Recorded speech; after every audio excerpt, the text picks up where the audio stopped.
A obra A Cidade de Deus foi escrita por Santo Agostinho em resposta à queda de Roma em 410 d.C., quando os visigodos, sob o comando de Alarico, saquearam a cidade.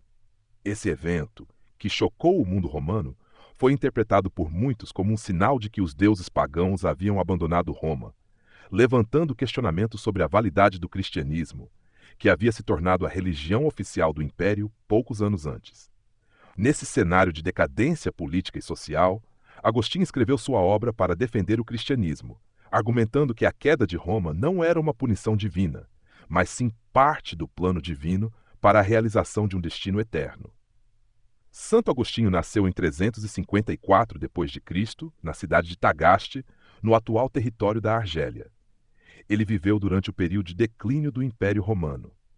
Filho de um pai pagão e uma mãe cristã, foi educado na tradição romana, mas se converteu ao cristianismo no final de sua juventude. A Cidade de Deus se tornou uma resposta à crise existencial e religiosa que marcava o Império, oferecendo uma nova visão de mundo, onde a história humana e divina se entrelaçam. Na obra, Agostinho propôs uma reflexão profunda sobre a dualidade entre a cidade terrena e a cidade celestial. Dois conceitos que ele utiliza para representar a divisão entre o mundo em que vivemos e o reino eterno de Deus. A cidade terrena é a humanidade em sua busca por poder, riquezas e prazeres mundanos, onde as paixões e os vícios dominam as ações humanas. Já a cidade celestial é composta por aqueles que buscam a verdadeira felicidade e salvação, vivendo de acordo com os princípios divinos e aguardando a vida eterna. Agostinho usa esses termos para explicar que a verdadeira felicidade e o destino final das almas não dependem da prosperidade ou do poder de um império terreno como Roma, mas da adesão ao plano divino, que transcende o tempo e o espaço. A primeira parte de A Cidade de Deus, escrita por Santo Agostinho, abrange os livros de 1 a 10 e se concentra em refutar as acusações dos pagãos contra o cristianismo. Os pagãos culpavam a nova religião pela queda de Roma, alegando que o abandono dos deuses tradicionais enfraqueceu o império. Agostinho, porém, argumenta com vigor que a decadência de Roma não foi causada pelo cristianismo, mas pela própria história de violência, imoralidade e instabilidade política da cidade, e que os deuses pagãos não eram capazes de oferecer proteção genuína. Agostinho inicia sua refutação destacando que Roma, antes da chegada do cristianismo, já havia sofrido diversas calamidades e derrotas militares, mesmo sob a proteção dos deuses tradicionais. Ele questiona como deuses que supostamente aprovavam atos cruéis, como o estupro das Sabinas, poderiam ser considerados protetores da cidade. Ele defende que a verdadeira religião cristã condena a violência e busca a paz. Nas páginas seguintes, Agostinho faz uma crítica contundente à mitologia pagã, expondo a imoralidade e as incoerências nos mitos que eram reverenciados pelos romanos. Os deuses pagãos, segundo ele, não passavam de personificações de paixões humanas e vícios, e sua adoração promoveu a violência e a crueldade. Ao contrário, a verdadeira felicidade não podia ser encontrada nesses deuses, mas no Deus verdadeiro, único capaz de proporcionar a paz verdadeira. O autor, ao longo de sua obra, analisa também as calamidades sofridas por Roma, como guerras e desastres naturais, e argumenta que os deuses pagãos não foram capazes de prevenir tais tragédias. Ele acredita que a busca pela verdadeira felicidade só pode ser realizada na cidade de Deus, uma cidade eterna, fundada no amor a Deus, e que a cidade terrena, com todas as suas virtudes, como o amor à pátria e a busca pela glória, ainda assim está longe de ser um caminho para a salvação.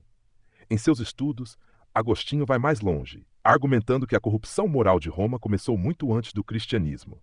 Ele menciona Nino, o primeiro rei a conquistar territórios por meio da guerra, como o exemplo da ambição da cidade terrena, caracterizada pela violência e pela busca pelo poder.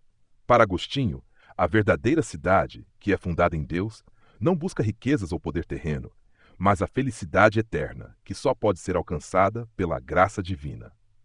Ao longo dessa reflexão, Agostinho também examina as visões filosóficas de pensadores como Varrão e os conceitos pagãos de deuses. Mesmo os estudiosos mais respeitados, como Varrão, falham em justificar a adoração dos deuses romanos, sendo que suas explicações não são suficientes para conduzir os humanos ao verdadeiro conhecimento de Deus. Por fim, Agostinho aborda a natureza da alma e sua busca pela felicidade. Para ele, a verdadeira felicidade não pode ser encontrada nos prazeres terrenos ou nas filosofias pagãs, como o platonismo ou o estoicismo, que, apesar de contarem com algumas verdades, são insuficientes para alcançar a salvação. A queda de Roma, portanto, não foi resultado do cristianismo, mas sim da decadência moral de sua sociedade. Dessa forma, a primeira parte de A Cidade de Deus apresenta uma defesa robusta da fé cristã, mostrando que a verdadeira causa da queda de Roma foi a corrupção moral interna da cidade e não a influência do cristianismo, como alegado pelos pagãos. Agostinho contrapõe a cidade terrena, que busca o poder e a glória efêmeros, com a cidade de Deus, que é eterna e alcançada apenas pela graça divina. A segunda parte de A Cidade de Deus aprofunda a análise das duas cidades, a terrena e a celestial, explorando suas origens, desenvolvimento e destinos finais. Santo Agostinho reflete sobre temas centrais como a criação do mundo, o pecado original, a providência divina e a vida eterna, combinando filosofia, teologia e história para sustentar a verdade cristã.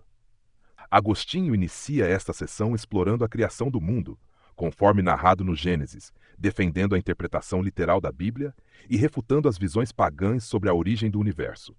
Para ele, Deus criou tudo a partir do nada, e não apenas o mundo físico, mas também o tempo. Esse conceito de um tempo criado por Deus é fundamental para compreender a ordem cósmica e a criação dos anjos, seres espirituais essenciais nesse processo. Ele segue refletindo sobre a ascensão e queda de Roma, reconhecendo as virtudes romanas, como coragem e disciplina, mas destacando que, apesar dessas virtudes, o império falhou em alcançar a salvação eterna. Para Agostinho, a verdadeira felicidade não está nas virtudes humanas ou no poder terreno, mas na busca pela cidade celestial e na submissão à vontade divina. Ao avançar na obra, Agostinho explora as origens das duas cidades, partindo da queda de Adão e do pecado original. Esse pecado corrompeu a natureza humana, gerando a divisão entre aqueles que pertencem à cidade terrena e aqueles que aspiram à cidade celestial. Ele discute as consequências do pecado, como a morte e o sofrimento, e a questão da predestinação, na qual Deus, em sua sabedoria infinita, escolhe uns para a salvação e outros para a condenação. O autor também se aprofunda nas paixões humanas, mostrando como o pecado distorceu o amor. Ele argumenta que as paixões, como ira, luxúria, inveja e tristeza, devem ser ordenadas corretamente, subordinadas ao amor a Deus e ao próximo, e critica a filosofia estoica, que buscava a apatia como ideal de sabedoria. A verdadeira felicidade, para Agostinho, reside na orientação do amor para o que é divino e eterno. Agostinho prossegue com a genealogia dos patriarcas bíblicos, desde o dilúvio até Abraão, utilizando essa linhagem como um símbolo do desenvolvimento da cidade celestial. Ele refuta as explicações alternativas sobre a longevidade dos patriarcas, defendendo uma interpretação literal dos relatos bíblicos. O autor também observa a arrogância da cidade terrena, ilustrada pela história da Torre de Babel, onde a tentativa de construir um império independente de Deus reflete a desobediência humana. Em seguida, ele concentra sua análise na figura de Abraão e nas promessas divinas feitas a ele, interpretando-as como uma prefiguração da salvação cristã. Abraão torna-se um modelo de fé para os cristãos, e a história do povo de Israel, desde Abraão até o reino de Davi, é vista como uma antecipação da verdadeira lei de Cristo. Agostinho continua sua reflexão sobre a felicidade humana, afirmando que a verdadeira felicidade só pode ser encontrada na união com Deus. Ele critica as filosofias pagãs, como o epicurismo e o estoicismo, que buscam satisfazer os desejos terrenos, argumentando que a verdadeira felicidade transcende os prazeres temporais e se encontra na contemplação divina. Ao abordar o juízo final e a ressurreição dos mortos, Agostinho descreve o julgamento divino e as penas para os ímpios, contrastando-as com as alegrias celestiais que aguardam os justos. Ele enfatiza a importância de viver uma vida de preparação para a eternidade, focando na busca pela salvação e na esperança da vida eterna. No final da obra, Agostinho descreve a cidade celestial, a Nova Jerusalém, como o destino dos justos, onde não haverá mais sofrimento nem pecado. Ele exorta os cristãos a perseverarem na fé, aguardando com esperança a promessa da ressurreição dos corpos e da vida eterna.